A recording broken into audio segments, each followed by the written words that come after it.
Alright, what's up, guys? So, I'm about to go to sleep. It's about 10 o'clock, and I figured we're gonna do something different this time. Since the video is starting in the evening rather than in the morning, like it normally would. Fuck, you can't even see me that well. Shit. Hold up a second. Anyways, what was I gonna say? There we go. Yeah, we're gonna start a brand new series for the channel. I'm gonna try and post like daily or every 2 days, maybe, I don't know. We'll see, multiple times a week. The plan is that once this one comes out, I'm gonna have like a headway. So I'm gonna have a few of these videos done in this series. And I'm gonna basically introduce the series more.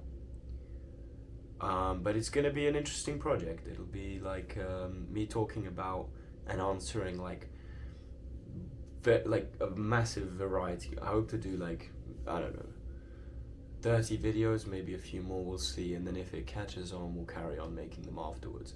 But I want to answer like a big variety of different questions that, you know, people or like anyone has about God, and my answers to them. And I'm going to use some books, and I'm going to use what I know and whatever I've learned over this whole time to hopefully not only help you, but also maybe answer some questions for myself, you know, because I don't know everything. So hopefully asking these questions and researching them so that you may know, you know, you may find out, will lead to me learning as well, you know. I know it sounds a bit corny or whatever, but you know, I actually need to, you know, I feel like I'm at a point where I want to know more, and this will be an effective way for me to learn, and maybe for you as well. So tomorrow we're going to start the day off, and yeah, maybe in the series we'll throw in bits of like my life here and there, you know, like since I'm starting this in the evening and this isn't actually part of the main video. The video should continue though. Like I'm gonna go to sleep now, wake up tomorrow, and then film the first video. But yeah, maybe we'll like integrate my life into it, you know, and it'll be like an interesting type of authentic video, you know, where you can kind of get to know me, and I can answer this question, you can learn something, I get to fuck about with the camera for the day, research stuff beforehand, and it'll be a pretty interesting series. So I've got just about 20 different questions that I've got written down. So that's gonna be the plan for now, and I'm gonna use this week and next week to do the first few. Then you know, I'll upload them or whatnot. And once we do 20, we'll see where we end up, and then maybe we'll go for 30 or 40 afterwards. But let's not get ahead of ourselves. I need to go to sleep now, and you probably do too, but if you don't, continue watching the video and you'll have the question that you clicked for answered. So yeah, thank you, and will join me on this journey. Take care, man. Alright, good morning. It is the next day now. It is just about 5:30. I've got lectures later today, so I just figured I'd wake up a bit earlier and maybe get some of this video done. I'll get as much done as I can. If not, we'll come back to it, obviously. Or what we'll do is I'll do a bit here.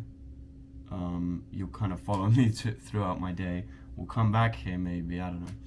We'll do something interesting like that. Or if we do get everything done, I might still take the camera on for you know, just to record the rest of my day, because it might be interesting. I'm not sure. Anyways, so the first question, which I guess lays the most important groundwork for the rest of them when it comes to this series of questions about God, and that is if he even exists at all, right? Now, I'm presuming that if you wanted to watch a series like this, you assume that God does exist, but of course, I can't assume that for everyone, because some people might be interested in, you know, whether or not he does. So there's several arguments, over time that have been proposed that suggest that they prove God, right? And obviously, the fact that it's still a debate shows that, some people still don't quite believe in all of them. And that's completely fair. But basically, a lot of these arguments aren't just, oh look, we're challenging religious arguments because we've got this framework of atheism that is supported by science, right? And I recently read somewhere that atheists, and this made me think, atheists are basically susceptible to just as much logical scrutiny as religious individuals, because a lot of things in that doctrine don't really make a whole lot of sense either. I just realized I should probably turn this down, because it's making like the set awfully blue, like way too blue. Okay, there we go. That looks a bit nicer, I think. Exactly. So not everything is explained in atheism either, by the way. Cheers, coffee.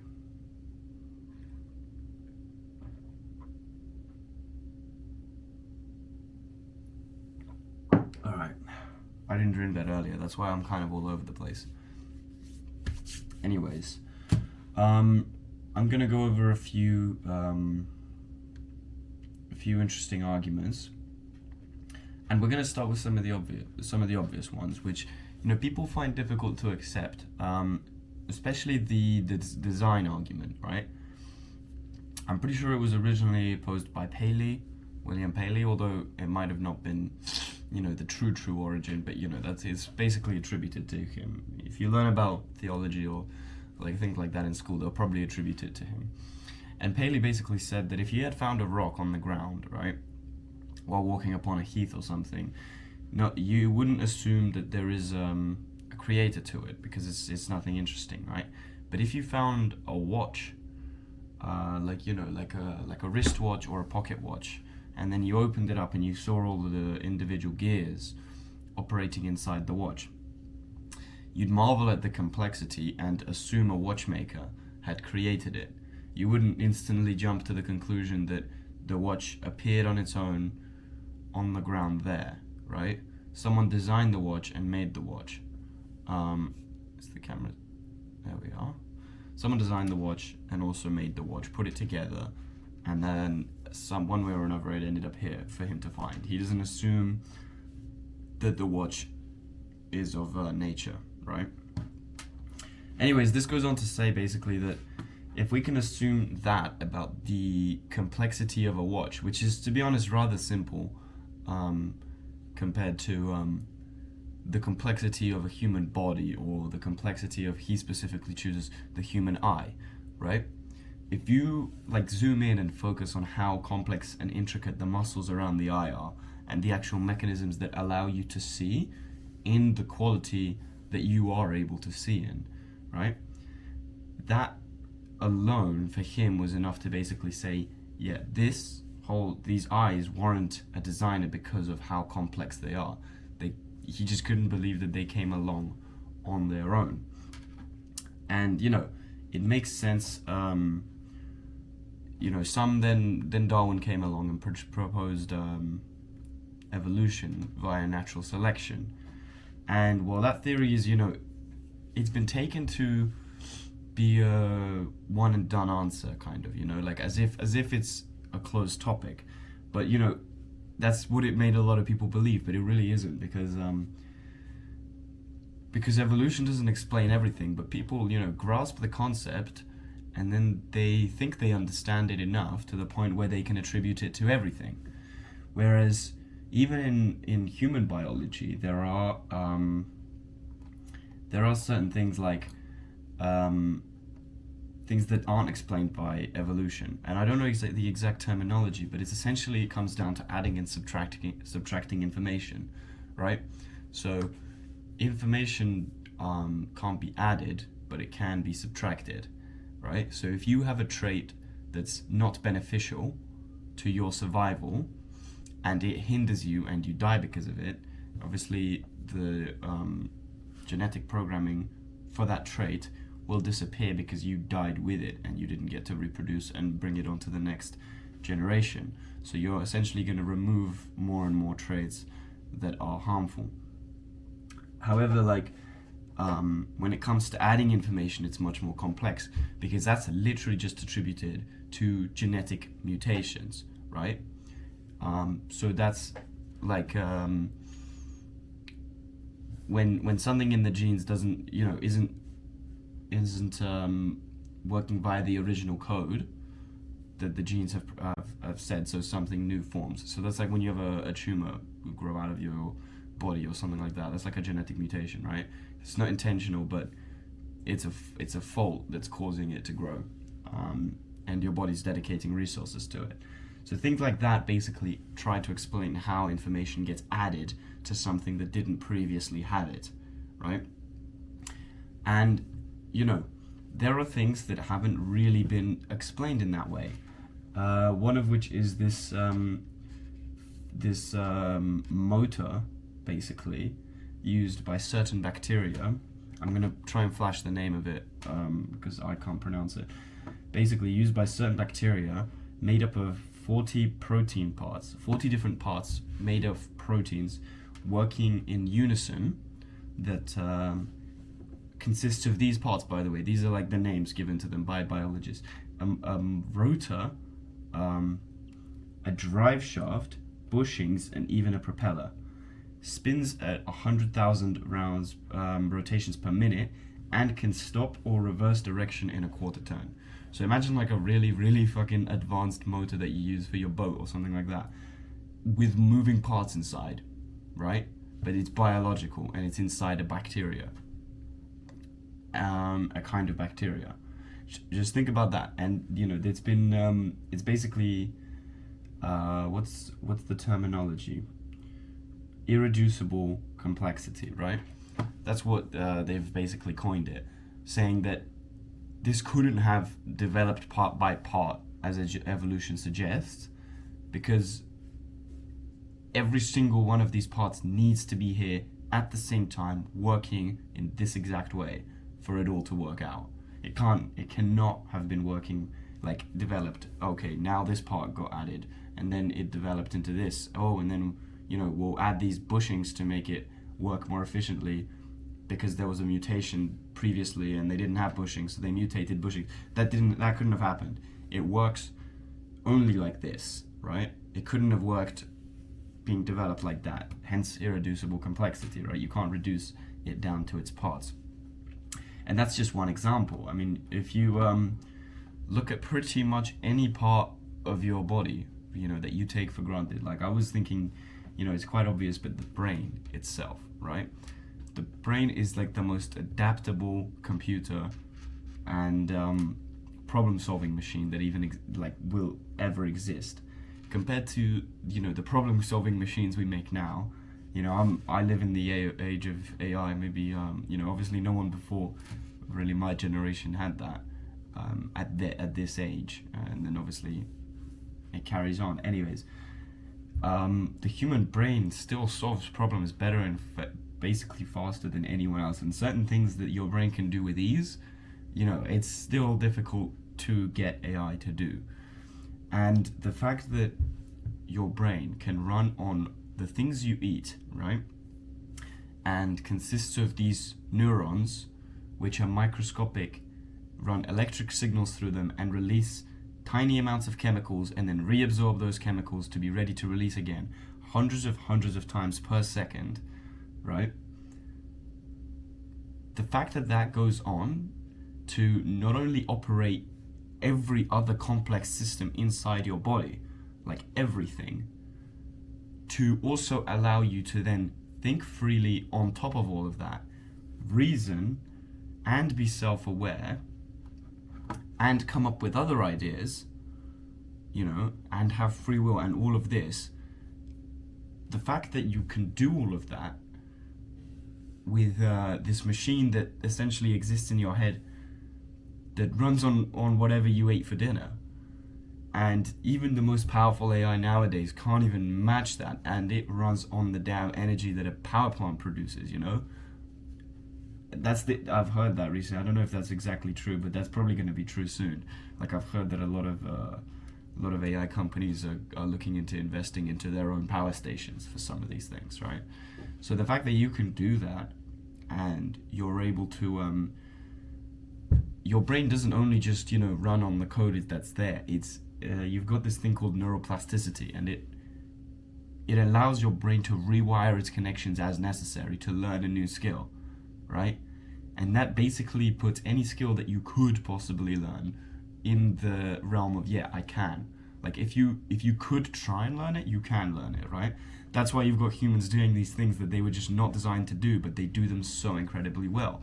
Like if you look at how well a fighter jet pilot can fly his plane and maneuver it and operate the plane, how well he can do that is just because his brain is basically allowed for the programming of any skill in existence into his mind. And that's still, people still debate whether or not humans can artificially replicate that with computers. So that's kind of the first argument. It's kind of the most basic, but basically it suggests that this body, this brain, this everything is too complex, it's too perfect to have come about via nature. But the thing is, it then goes on to like a more cosmic scale, like a planetary scale, and you think, well, our planet is in the perfect distance from the sun, and has water, and is the only planet that we know of among millions that can inhabit life and has life, right?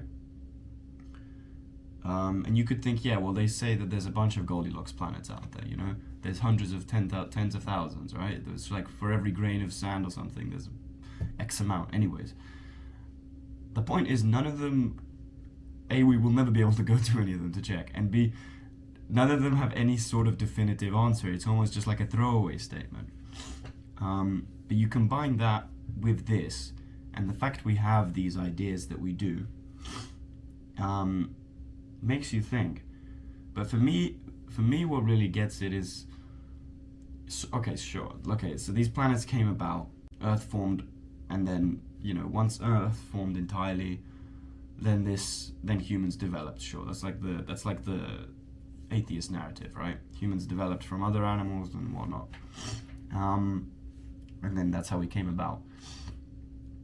But the problem for me is how it all started, right? Sure, the Big Bang was the theory that was suggested, but the Big Bang doesn't really explain anything. The Big Bang just suggests an abstract concept that goes against the fundamental rules of science, okay?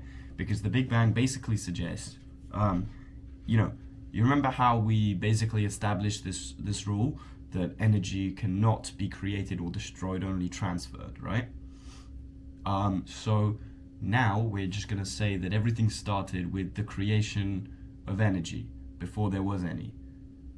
Before there was any at all of it was created at once, but we don't know why. And then, every few years you hear a new bloody explanation on why energy, why this happened, why this, nothing turned into something. And it's always some bullshit, because for me it's like, sure, okay, so what, you're explaining it to be quantum fluctuations. Well, if there was nothing, first of all, what the hell was fluctuating? I might be, inexperienced in this to comment on it, but even though I can still argue the point that, okay, so there was nothing, right? So you can't then attribute that to anything if there was nothing before the Big Bang. Because if you say anything at all caused it, you must ask how it caused, how that thing got caused, right? Because this narrative is flawed from the start, because it rejects there being something at the very beginning that's uncaused and that causes everything else. And that's really the only logical explanation here, because you can't come up, every few decades come out with some new quantum reasoning that we're not going to understand to explain why it all happened, right? There's always going to be someone who asks, like, okay, how did that then get caused? But you could just also use Occam's razor and the simplest solution here, which is the fact that God, who exists and can't come into existence, always has existed, always will exist, created everything, and that's that. you know? There's no coming up with more reasons for what caused what, because that's the whole idea of infinite regression. In like you know, a few different arguments basically touch on this, but it's mainly like I think Aquinas is one of his ways. I don't exactly remember which one, but if you and maybe also Locke, but if you basically try and track your cause to your parents' cause and how they track causes back to the beginning of time, right? You'll eventually come to a point where, you know, you're going to go on forever because you can't find a stable start to everything that wasn't caused by anything else. And without that, none of it makes sense at all. So you need God to be there at the beginning to hold everything together, because, you know, without the unmoved mover, everything moves without any order whatsoever. But the fact that there is order suggests that there has to be something holding that order up. So that's kind of the first point. And it really does just come from science itself, because, like they say, energy cannot be created or destroyed. So, you know, there has to be a way everything came into existence, right? And there has to be something that can break that rule for everything to have come into existence. So how did that happen without something being able to break that rule? What can break the whatever rule of thermodynamics? I don't remember which one it is. But, you know, energy can't be created or destroyed. What can break that other than a God that's all-powerful, right? How is that possible? Now, you know, when I speak about God, I'm talking about one God who is all-powerful, omnipresent, you know, beyond space and time. So he transcends space and time, and is all-loving. Now, you might have a problem with that last one, and that's going to be discussed in the next video.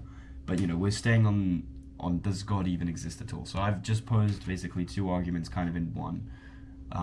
The one from causation and, you know, the one from design.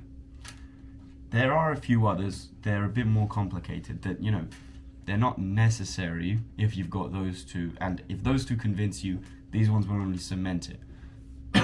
But if you still can't grasp those two that I just explained, then these ones will just piss you off more, basically. I mean, that's how I had it before I understood the whole thing. And they're essentially the ontological arguments. And they revolve around the kind of definition of God, right? What I just said with God was this perfect being. Now, stay with me. Perfect being that's all-powerful, transcends space and time, is omnipresent, is all-loving. I don't think I'm missing any. And this is basically a supreme being, right? And Saint Anselm describes it as being that which nothing greater can be conceived of, right? So if you think of a list of things that could be conceived of, like an infinite list, right, spanning infinite space of things that you could conceive of in your brain, because obviously your brain can conceive of a lot. Now put on the very, very top of that list, like at the actual top, that there's nothing else there above it, put the idea of God, and that's kind of how he ranks it, right? So this idea, this is the greatest possible thing that you could even think of. So what he essentially says is, since God is so great, so unconceivably like perfect and great, the fact that he's up there so high means that he must exist, because he would be greater. So if he didn't exist and he was the greatest possible thing you could conceive of, or that which nothing greater can be conceived of, and if he didn't exist, that means something greater could have been conceived of, because that would have been a version of God that does exist. However, then God wouldn't be the thing of which nothing greater could be conceived, because something greater could be conceived of him. Therefore, he must exist, because he then can't be outdone by the version of himself that does exist, because he doesn't as an idea that can be conceived of. This one's quite difficult, and you kind of have to read up on it, but that's kind of the point. So in the sheer terminology, like, or idea of God as it exists in your head, defines itself as God must exist. Because if he's the greatest possible being, then that means he must exist because a greater being would exist. Now, some people have, questioned this and argued, well, can you just say existence is like an attribute you can assign to someone or not?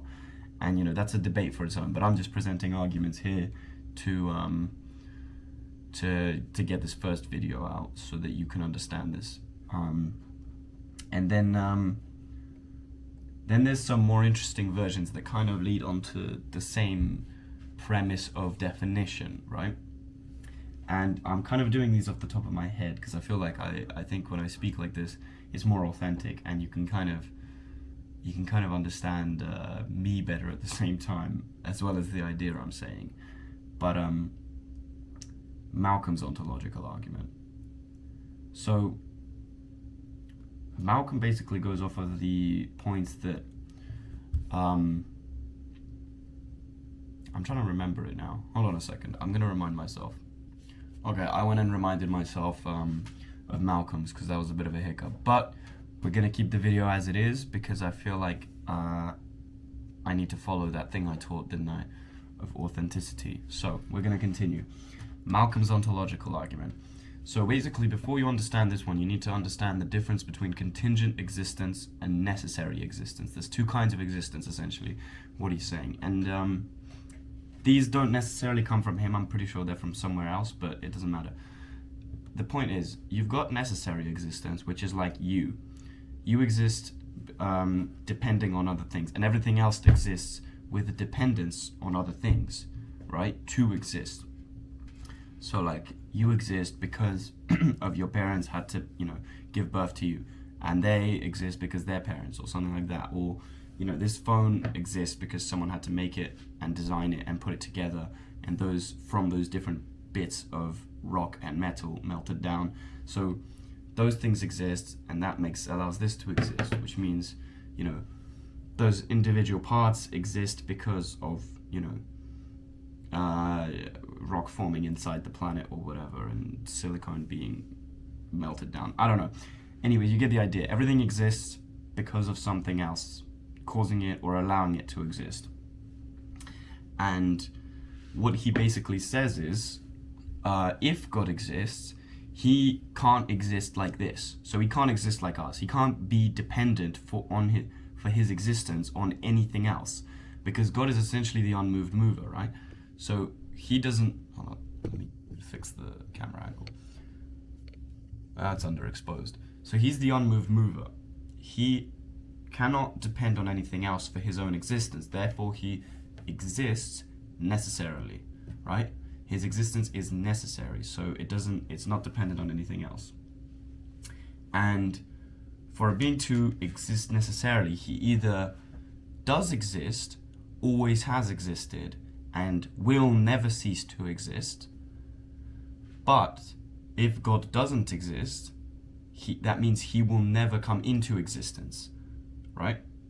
Because he can't ever come into existence or out of existence. So he either does or doesn't, without a beginning or an end. Because a being with necessary existence means nothing can cause him, essentially, right? So if nothing can cause him, he has to either already exist for his existence to be true, or he can't exist ever, right? So that's essentially what it's saying. So God's existence is therefore either absolutely necessary, he does, right? Or it's impossible, or he'll never exist, right? And since it's not contradictory or logically impossible for God to exist, he must exist. Like I said with the other arguments that do contradict themselves when they don't have a God, like the whole idea of the Big Bang, doesn't make sense and, doesn't really make full sense unless you put God at the beginning of all of it and attribute it all to him. Like, you can't keep putting a new thing that exists necessarily before it, right? Before the Big Bang. So, while that's logically incoherent, putting God in the front of all of it is logically coherent. And the fact that he exists necessarily is also logically coherent because he has to. He has to exist necessarily to allow everything else to exist, right? So I think the fact that contingent existence exists necessitates necessary existence for something for all of it to depend on. Now this might be quite a difficult concept, so if you want to like double tap a few times and go back and listen to it, that'd be pretty good, and allow you to hear the argument again. But that's basically the idea.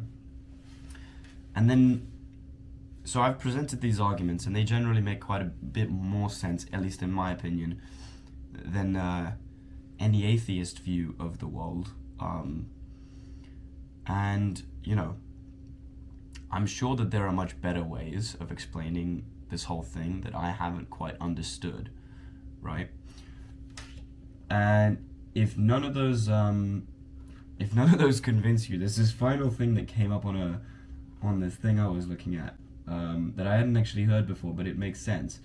And it's Pascal's wager. And I've never really looked into this, but it just came up, so I might drop it in, why not?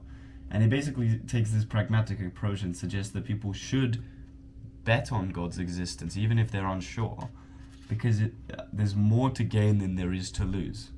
And I'm kind of half laughing at the same time, because it's a bit of a weird idea, but it does make sense if you think about it, you know?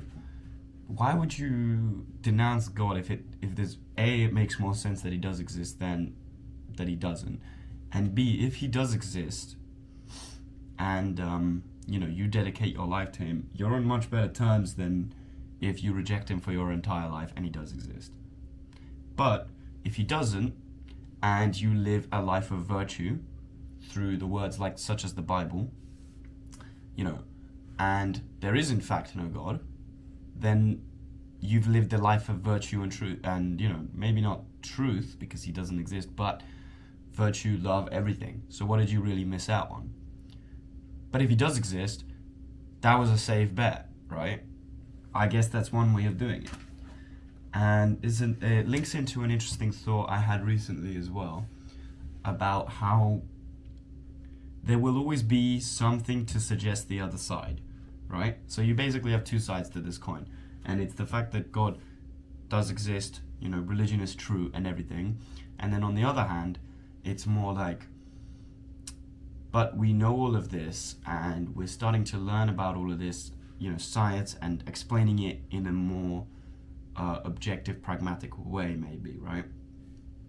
So there's two sides to it, and the way I was thinking about this a while back was, there'll always be something to discover, that God lets us discover to support the other side, because faith doesn't mean anything if it's not just belief without, you know, necessarily a whole lot of reason to believe, right?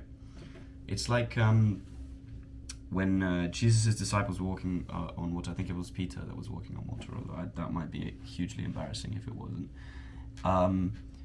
You know, when he stepped out of the boat, he had absolutely no reason whatsoever, you know, from a practical standpoint, to believe that he could make steps on the lake and walk over the water. There was no reason for him to believe that.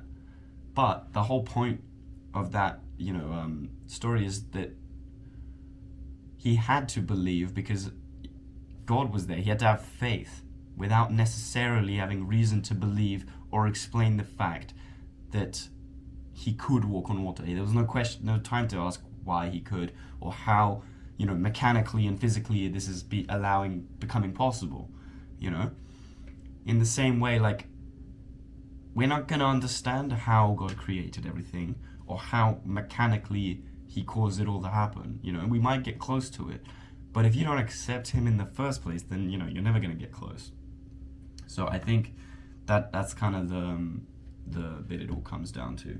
So anyways, that's the few arguments. I hope they helped. I did not think I could bang them out so quickly, although the video was kind of all over the place.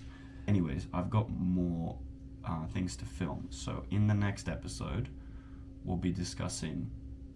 Let me see what we'll be discussing. Oh, the next basically important question was, why does God allow for suffering if he's all good? That's going to be a good one. Anyways, so I've presented my arguments here.